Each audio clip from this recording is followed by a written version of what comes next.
يا مساء الخير على حضراتكم جميعا. عامل ايه يا صديقي العزيز؟ يا رب تكون بخير. في البدايه فضلا وليس امرا تدعم المحتوى اللي احنا بنقدمه وتعمل سبسكرايب، واول ما تشوف الفيديو تنزل تدي اللايك اللذيذ والكومنت الجميل عشان صوتنا يوصل لكل الناس. حلقه النهارده وهي ما قبل مباراه غزل المحله والزمالك. غزل المحله ليه؟ الاول عشان المباراه على ملعب غزل المحله، الملعب اللي هو ما بيكونش مريح على قلوبنا كجمهور نادي الزمالك وجمهور النادي الاهلي. ملعب غزل المحله دايما الاهلي والزمالك بيبقى رايح هناك بيبقى شايل هم المباراه، ومباراه تقيله على القلب بشكل مش طبيعي. فمباراه هتكون رخمه لظروف الملعب اللي احنا ما بنحبش نلعب عليه، ودايما بيكون زي ما بقول لك مباراه تقيله على قلوب الجماهير واللعيبه. فهنتكلم النهارده عن اهميه المباراه يا صديقي العزيز، بالتحديد بعد النهارده تعادل النادي الاهلي وخساره نقطتين. انا بسميها ان الاهلي كسب نقطه. بعد ما الاهلي كسب نقطه وتعثر النهارده، فهل هتعيد نفس مشكله مباراه الاهلي اللي فاتت لما تعادل؟ قمنا احنا ما استغلناش الفرصه واتغلبنا من المصري؟ مش هينفع. فاهميه المباراه بتكمن من هنا. الاهلي المره دي تعثر، لازم انا استغل. حط في اعتبارك ان قبل ماتش بكره بتاعك الساعه 8 بيراميدز هيلعب المصري الساعه 5. طب ان شاء الله لو ربنا اراد ويتعادلوا، وانا اتمنى مع اميل لتوقع ان المباراه تخلص تعادل. طيب لو خلص تعادل المصري وبيراميدز، وانت رايح الساعه 8 المصري وبيراميدز بيتعادل والاهلي والبنك اتعادل، لا، الثلاثه بونت يا لعيبه الزمالك باي شكل تنزل من اول دقيقه تضغط ضغط شرس زي ما عملته في اول 5 دقائق 10 دقائق او ربع ساعه في ماتش الكونفدراليه. كنت نازل ضغط شرس. لازم تنزل ضغط شرس بقى. خلاص انت لا محاله بالماتش لازم يجي. مش هينفع. جمهور الزمالك مش هيقبل باي شكل من الاشكال ان ربنا اراد ان شاء الله والمصري والبيراميدز يتعادلوا او اي حد فيهم، حتى لو واحد منهم وقع. هيبقى فريقين وقعوا الاهلي النهارده، واحد منهم يقع بكره حتى لو حد كسب.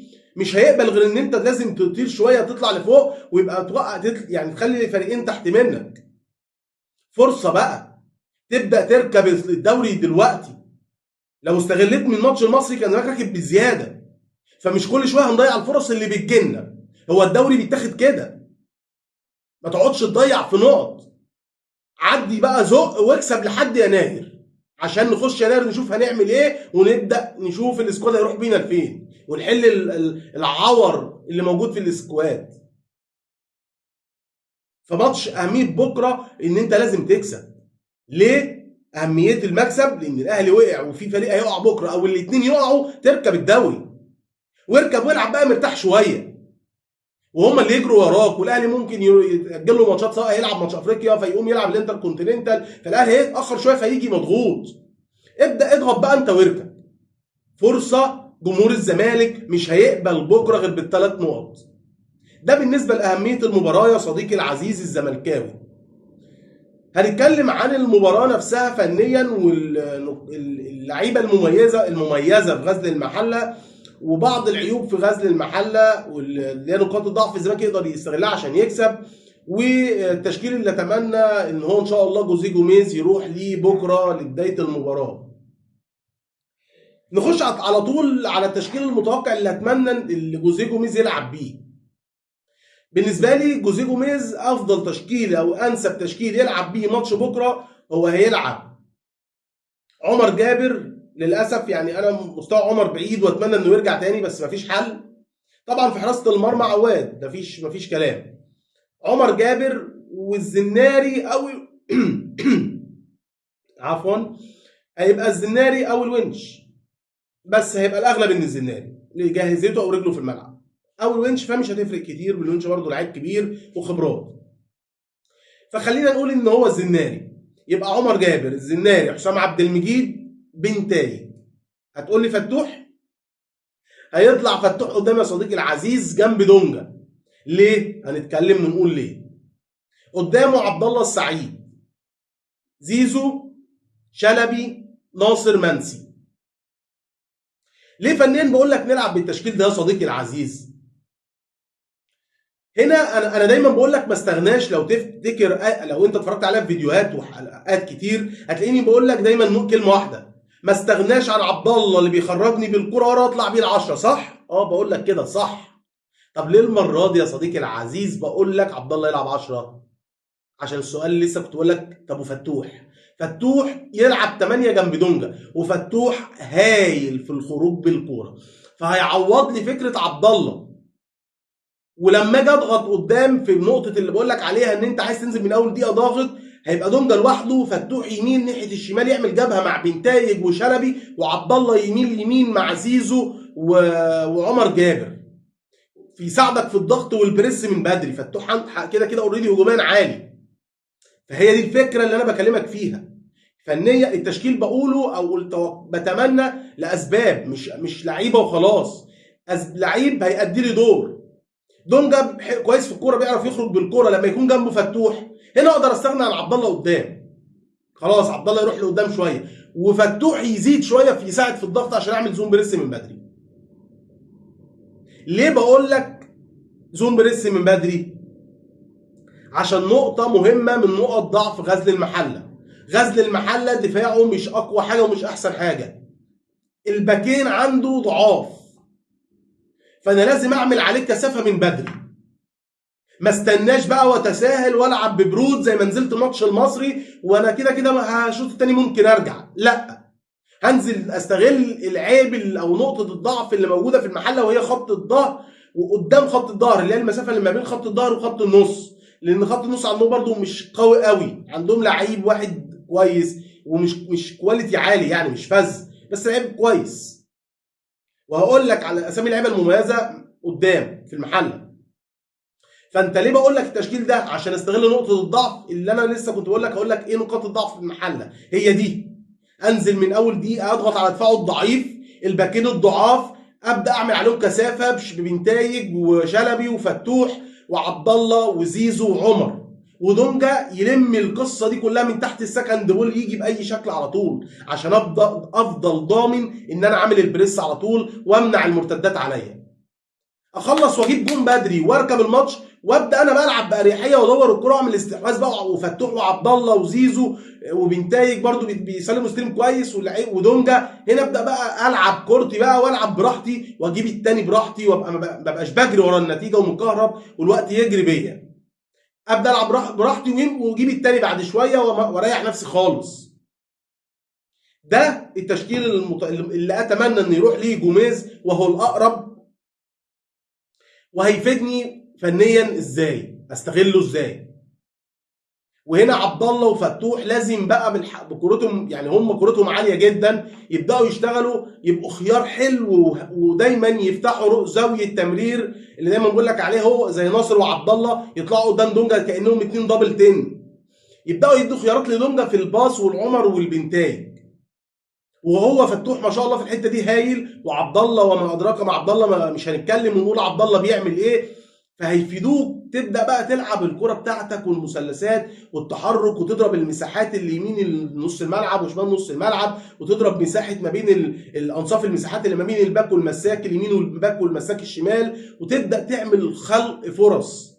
وعبد الله يشوط وزيزو يشوط وفتوح يروح يشوط وشلبي يبدا يفوق شويه ويشتغل. فلازم نعمل الشغل ده من بدري، من اول دقيقه.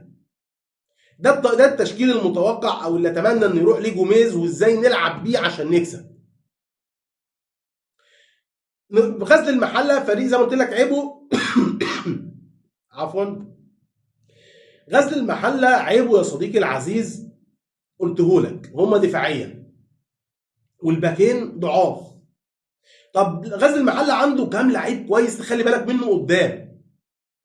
اول حاجه محمد علي بن حموده. محمد علي بن حموده ده كان مهاجم تقريبا الترجي، هو لعب في فريق افريقي والله مش يعني شمال افريقي، مش متذكر الترجي او فريق جزائري، بس انا اتذكر ان هو لعب الترجي. محمد علي بن حموده ده مهاجم كويس طويل ولعيب كوره ومحطه حلوه. هو بيلعب سترايكر وبيخدم على عبده يحيى والاخميمي، خالد الاخميمي هو بيلعب بيخدم عليهم. فهي المحله هيلعب على دي، هيقرفك على التحولات بان محمد علي بن حموده بيقف كويس والهيدر بتاعه كويس، وبيخدم على عبده يحيى الخطير جدا. عبده يحيى انا دايما من الموجود في المحله تقريبا بشوفه، حتى في سنين المحله بينزل بيها تقريبا، بينزل معاهم، بس على طول عبده يحيى مع المحله. لعيب دايما بيلفت نظري ان هو بيتحرك كويس قوي، لعيب تكتيكي هايل، فانا لازم عيني عليه واخلي بالي منه لانه بيسرق بشكل مش طبيعي، ودايما بياخد السقطه اللي على دايره ال 18 من محمد علي بن حموده، فهتلاقيه بيشوط. حتى في ماتش الجونه عمل دي، هو بيلعب جناح شمال في اغلب الاوقات، وبيبدا يخش كانه 10 او 9 ونص، يسرق المساحه دي ويشوط. فيبدا يسرق ويلعب على النقطه دي. فانت تخلي بالك من عبده يحيى، تخلي بالك برضه من تحركات خالد الاخميمي، بيلعب برضه ويخطف ويسرق وسريع. عندهم في نص الملعب موري توريه، لعيب قوي البنيان وكويس، اللي قلت لك عليه في نص الملعب، مش جامد قوي بس لعيب كويس نخلي بالنا منه. طبعا عندهم عامر جون كويس برضه، نحط في اعتبارنا حاجه زي كده. عندهم على الدكه بدايل كويسه، ابراهيم حسن اللي ساهم معانا في الزمالك في الكونفدراليه 2019. عندهم عفوا يا صديقي، دور برد والله مش قادر. عندهم ابراهيم حسن زي ما قلت لك، عندهم محمد حمدي زكي سموحه والاتحاد والاهلي، لعيب كويس بينزل، ممكن يبدا وممكن يبقى بديل، يعني كل دول اللي بقول لك عليهم عندهم خيارات. عندهم محمد جابر برضو من اللعيبه الكويسه، سريع ودريبلينج وبيعمل ازعاج. عندهم محمد عصام اللاعب القوي البنيانين اللي هو الجناح اللي كان بيلعب في المقاولين العرب، فلعيب كويس. عندهم اسمه لعيب اسمه بن شرقي، محمد اشرف بن شرقي على ما اتذكر، في نص الملعب لعيب كويس. فهم عندهم بعض العناصر اللي تقلقك، يعني انا شايف محمد حمدي زكي يقلقك في المرتدات، لعيب سريع. ابراهيم حسن لعيب شويط، في كل لعيبه هتلاقي منه ميزه، فاذا انت تكون دارس. هو لو وهو في الغالب بيلعب بمحمد علي بن حموده، بيلعب بعبده يحيى، بيلعب بالاخميمي، دول في البدايه لو بداوا بنسبه كبيره، تخلي بالك من النقطه اللي قلت لك عليها، في فكره ان بن حموده بيحضر لهم. بن حموده بيحضر وبيستلم وهو محطه، وعبده يحيى بيسرق المساحات هو والاخميمي. ولو ابراهيم حسن نزل بديل، تخلي بالك ان ابراهيم حسن ما بينزل بيضم ويشوط. حمدي لعيب سريع، محمد حمدي زكي، دي نقاط، دي اللعيبه المميزه في المحله. والمحله زي ما قلت لك هيلعبك على التحولات، يبقى انت تضغط من بدري، وزي ما نفسه ما قلت، زي ما قلت تضغط بعبد الله وفتوح وبنتايج وعمر وزيزو وشلبي وناصر، تضغط ضغط شرس. دونجا يجيب السكند بول كله من بدري، واللعيبه لو كره دونجا ما جابهاش نرتد بسرعه، نجيب الكره بسرعه ونبدا نضغط من جديد ونجيب جون بدري، نريح نفسنا ونطلع كسبانين المباراه. يا لعيبه الزمالك يا مستر جوميز، مش هينفع غير اننا نستغل ونقبل الهديه، هديه البنك الاهلي النهارده، نستغل ونكسب ونركب الدوري شويه من بدري، ونبدا نستغل تعثر المنافسين. اتمنى الرساله توصل لعيبه الزمالك وتبقى مقدره ده، لان جمهور الزمالك مش هيقعد يسامحكم كتير، هتلاقوا ردة فعل مش هتبقى حلوه. فان شاء الله نتقابل بكره بعد المباراه، ويكون الزمالك كسبان، ونحلل المباراه مع بعض، ونتكلم على الاداء الفني، ونكون كسبانين، عشان مش عايزين نطلع بكره واحنا معكنين. سلام، ونتقابل دايما على خير.